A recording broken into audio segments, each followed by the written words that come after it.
In beautiful Stafford, Virginia, the greens and fairways are just the beginning. Discover our scenic trails, paddle our rivers, and enjoy nature's grandeur. Your taste buds will thank you as you visit our award-winning breweries and wineries. In Stafford, the history, stories, and legends of America's past are waiting to be discovered.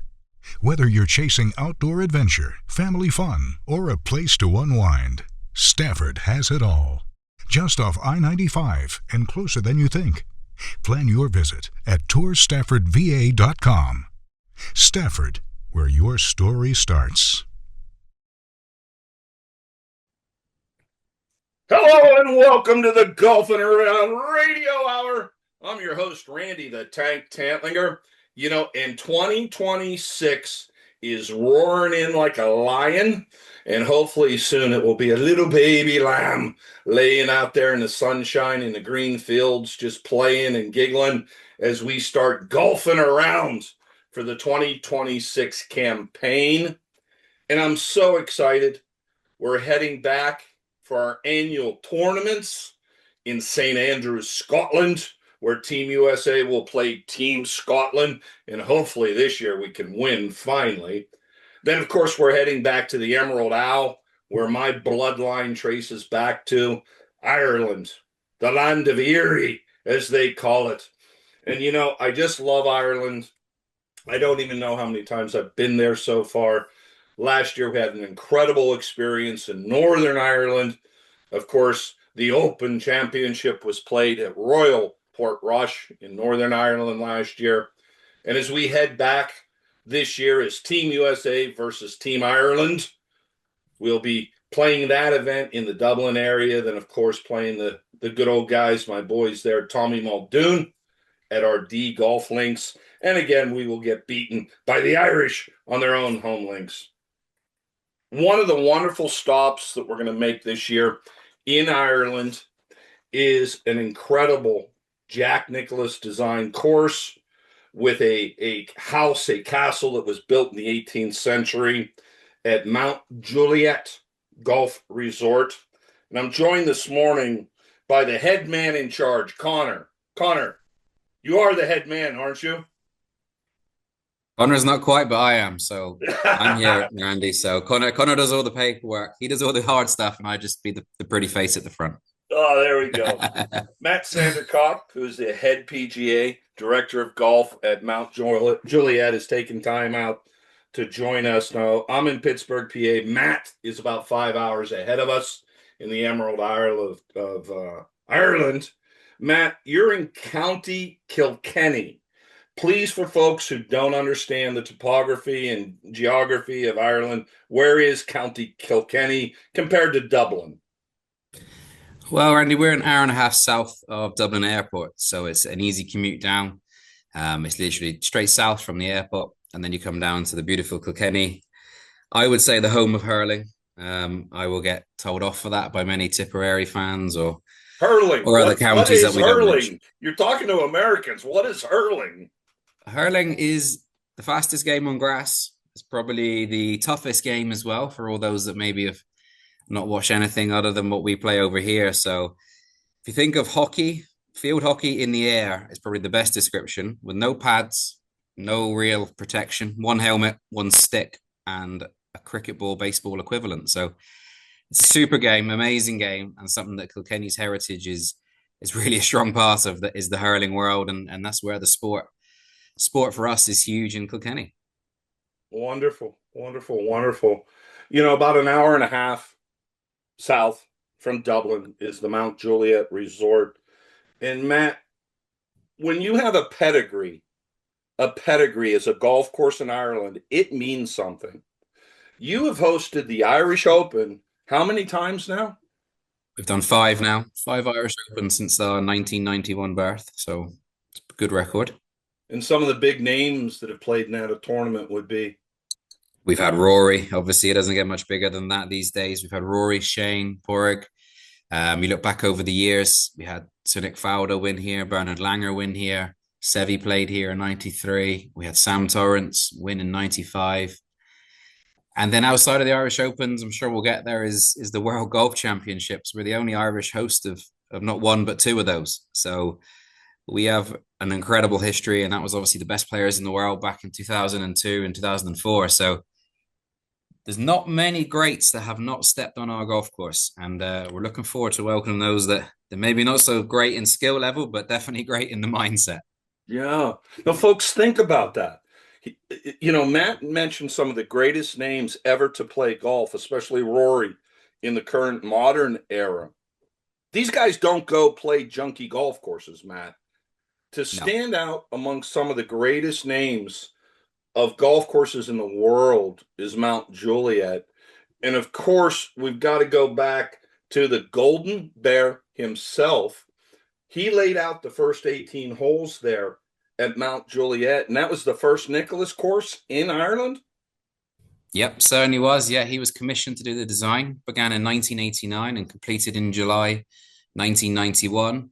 And we were built to host tournaments. That was the directive. And Jack definitely delivered a championship golf course for a tournament standard, but also one that we all now enjoy as a resort course on a day-to-day with nice lush fairways, little grass under the ball, quick greens, nice bit of jack bunkering as per usual. And it's a super layout. It really, really is, Randy. It's a great layout of a golf course and one that's totally playable for everybody, from Rory down to the average Joe, I guess, as we would say over here. But everyone's able to play this golf course, and that's a real pleasure and a lucky thing for us to have. Now, I do need to distinct for our listeners the difference between a links golf course, which, Matt, when people talk about Ireland, they think, oh, that golf course right up against the ocean, the Irish Sea, like Jameson Links in Dublin. You are a Parkland course, which basically, folks at home, what that means is your traditional golf course that you're playing with trees lining the fairways that you would find in North Carolina or Nebraska or Oklahoma or, of course, here in Pennsylvania. Matt, as we talk about the golf course and get into it, you've built 5 different lakes that are used and come into play on the course. Is that right? Yeah, there's multiple lakes. There's natural streams running through. Some of our signature holes, like the 3rd and the 13th in particular, hardest hole on the golf course, will have a feature lake in front. I think when you look at Ireland, everyone always thinks of the links courses. Obviously, links is to link the land and sea, and that's where that name comes from. Whereas the Parkland courses we have, you look at the quality we have. So we're a World Golf venue. The K Club is a Ryder Cup venue. Adair Manor is an oncoming Ryder Cup venue. Dromoland's a ladies Irish Open host. Carton House is another Irish Open, a ladies Irish Open host. The level of Parkland golf in Ireland is exceptional. So Ireland is absolutely blessed to have the links that we have, but also some incredible history and heritage that comes through our Parkland golf courses and some great designs and layouts amongst everybody there. Do you know Gary, the pro down there at the K Club? Yep. Yeah, Gary is a Kilkenny man. Yeah, I love him. Yeah, he is a Kilkenny man, a great touring player back in his day, and now playing a bit of Legends golf as well, which we hosted the Legends Tour there this year. So that was just one of our other ones we've just hosted in the recent couple of days. So May last year, we hosted the Legends Tour, welcome the superstars of the past, I would say, to the venue. And it was great to see them hit the distances we're used to seeing the ball go, maybe as opposed to the likes of Rory and that hit it these days. Now, Matt, you do have the title PGA Pro after your name. How you hitting them these days? What's that handicap at? Yeah, I can still hit it. Finding it sometimes a little bit harder. The hitting's fine. Yeah, we still get out to play. We have a really active professional team here. So Sean Cotter is our resident PGA professional, and Roy O'Neill is our other resident PGA pro for teaching perspective. So the two guys do a lot of lessons.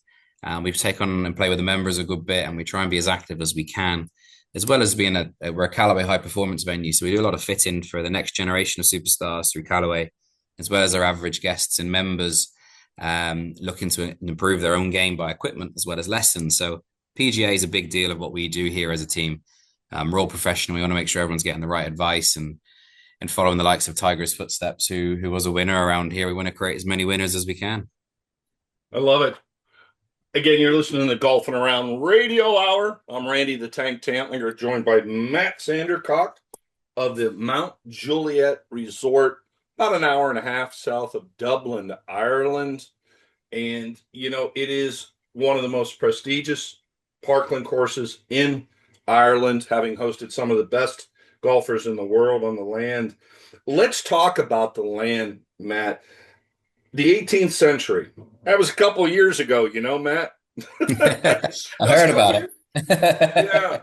Folks, it's not like they just built this resort and said, oh, we're going to put up a pretend castle. We're going to, hey, Jack Nicklaus is going to design a course. No, the history. When you go to Ireland, you want to experience the full flavor, the history. The hospitality in Ireland is second to none. Every time you hear about that, Matt, here in America, people always ask me, are they really that friendly in Ireland? I'm like, absolutely. As long as you don't mess with the Garda, which means police in Gaelic, you're in good shape. But the hospitality. So let's switch a little bit to the hospitality end of things. Please tell us about the wonderful, I'm calling it a castle, that you have it there that was built in the 18th century. The manor, yeah. So the manor house it's a 31-bedroom property. It's actually currently going under a mass restoration project and will be reopening its doors to the world in 3 weeks now. So it's a really super exciting time for us. It dates back through all the many families, the Butler family and the McCalmonts. It's an absolute stunning property overlooking Ballylynch Stud Farm. And also within that house is a Michelin star restaurant who John Kelly looks after as our head chef there, who's absolutely incredible. The talent the man has for his food and what the team offer down there is absolutely exceptional. And that's where the hospitality piece comes in, Randy. Everyone's got something for everybody. And here on the estate, we're 125 bedrooms with equestrian and fishing and 3 restaurants and a golf course. You chuck in a Michelin star restaurant as well. There's something for everybody. And we want to make sure that as a resort and as hosts of the guests and the people around the world that we can cater for everybody and they feel warm and it's a home, the manor house, the house, that's what it is. It's somebody's home. It's a home from home. So we want everyone to feel that comfort and that luxury of how good the manor is and the views you have and the landscape around in Ireland, all from those windows is absolutely incredible. Now, if we have lady golfers listening, but your husband doesn't golf, I feel bad for him, first of all. You should have married somebody else that golfs, but that's a whole different story. But you have so many other activities there. The great movie with John Wayne, The Quiet Man. I'm sure you've seen it, Matt. Yeah, The Quiet Man. The town priest is trout fishing the whole time. Talk about the spirit of trout fishing and fishing in Ireland. I mean, you're an island, so fishing is in the DNA. We are surrounded. The River Nore runs right through us. So we're one of the fastest running rivers there in Europe, let alone Ireland. And Goatsbridge Trout Farm is just outside our doors here. So fishing is huge. We have 3 lakes on our property purely for fishing. You can do brown trout and salmon fishing through the River Nore with the backdrop of the manor house. So yeah, the outside world, the countryside is something what we are. We're not in the city and we don't want to be in the city. We're a country resort. We want you to relax, unwind, mess around in the mud, get a little bit of outside world into you and some fresh air and enjoy everything we have because there's so much to be doing. Hey, Matt, if people wanted to come and stay with you, what's your website? www.mountainjuliet.ie. You can find us on there. We're also an autograph collection hotel, so you can go through the Marriott.com option and you can see everything we have to offer there. So you can use the Bonvoy points there with us and you can enjoy a stay and experience Ireland in the southeast corner here, and would love to welcome anyone that wants to come along and enjoy our facilities and meet us. There you go. Not only Marriott members. If you're a Marriott member, you're out of your mind if you don't get on the website now and book a trip to Mount Juliet in Ireland. Anybody else too. I mean, you have to experience it. Matt, there's an old saying that was told to me a long time ago, and I certainly understand it now about Ireland, that Dublin is not Ireland. Dublin is its own hustling, bustling city, which everyone should see, especially on their first trip to Ireland. Go up to the Guinness Tower, right? Go to St. Patrick's Cathedral. Go see the Book of Kells at Trinity College. You had talked a little bit about the tranquility there in County Kilkenny and at Mount Juliet. Mm-hmm. Describe for the folks the smaller atmosphere in a city or a county like Kilkenny, how it's so different than Dublin. It's just very different. I'm not Irish. I've traveled over. I've moved from London. So I've moved out to this, which is very different. The spirit here, you walk into the pub, you feel like you're part of the pub atmosphere. You can have a drink with anybody. Connor here with me, his family are a brilliant trad band, and you'd hear them playing the Irish music in the bars. And that's common everywhere you see. So you can walk into any pub, you'll generally find some music. You'll find somebody asking you if you want to join in. So if any of your listeners have a few chords in them or have a few notes in their head, they'd definitely be welcome into the likes of Kilkenny, into a local pub and join in. It's so welcoming that when you sit down, there's a fire on, no matter it's July or December. It could be any time of day or night once you go in those doors. So be prepared for a nice evening in, a good bit of hospitality, and a good sing-along. I think is probably the big narrative I'd be saying is relax and enjoy. And that's what we can offer versus something a little bit more hectic in the city where you're maybe going stop to stop and seeing different things. You can take your time down here and take a few minutes out and really enjoy what life has to offer. I agree with you. No matter where I've been, Kellybegs on the other side, the western coast I've been to, and you walk into a pub like Matt says, and they'll know your American accent real quick. Where are you from? Somebody asks you, and you say America, and Matt and Connor, every time, people are so thrilled to tell me where they've visited in the United States. Oh, I've been to the States. I've been to New York, or I've driven the famous Route 66 in the song. Not many of them say they've been to Pittsburgh. But well, now we're home of the Steelers, I guess. Now Ireland's home of the Steelers for the NFL. Oh, I know. Perhaps you can play the card a little bit more. We'll start doing our geography a little bit better, maybe. Oh, yeah, no, that was a wonderful event in September as our Steelers came over there. Our University of Pittsburgh Panthers are playing the University of Wisconsin in 2027 in the Aer Lingus College Football Bowl. Nice. And well, there you go. There's no better time for you guys to visit than 27 with Ryder Cup. We're working on that now, Matt, to put a group together to come on over that week of Pitt fans. And they definitely should get down. North Carolina are over this summer, so no doubt we'll see a little bit of blue and white going around, which is our local town colors as well. So I guess Thomastown will be supporting North Carolina on that one at this stage. There you go, North Carolina Tar Heel fans. You now have a home away from home at Mount Juliet. There you go. Thomastown to Tar Heel, we got the lot. Well, I truly appreciate your time today, guys. I could talk to you for an hour about Ireland and your lovely facility. Let me ask you this. What are your signature holes there at Mount Juliet? Didn't think we had an hour, Randy. Right? We've got the third is absolutely stunning. You'll find loads of images of that. It's a 165-yard par 3, all over water. You hit the green, you're in the sand or you're in the water. So it's a super hole early in the round. The 11th is another stunning par 3, kind of begins our little amen corner there from 11 round to 14. Some great holes. My favorite is the 7th. It's a really nice little dog leg, middle of the round, goes up towards the manor in the background. It's kind of a typical Jack design, a little left to right hole, bunker for short right. Just a really nice hole, and you kind of got the backdrop of the mountains and Mount Leinster behind you. So, yeah, there's plenty. I don't want to rule out one for not being any. The 15th is in the Bears' best. So if Jack says it's in his best 18, I guess I should probably be saying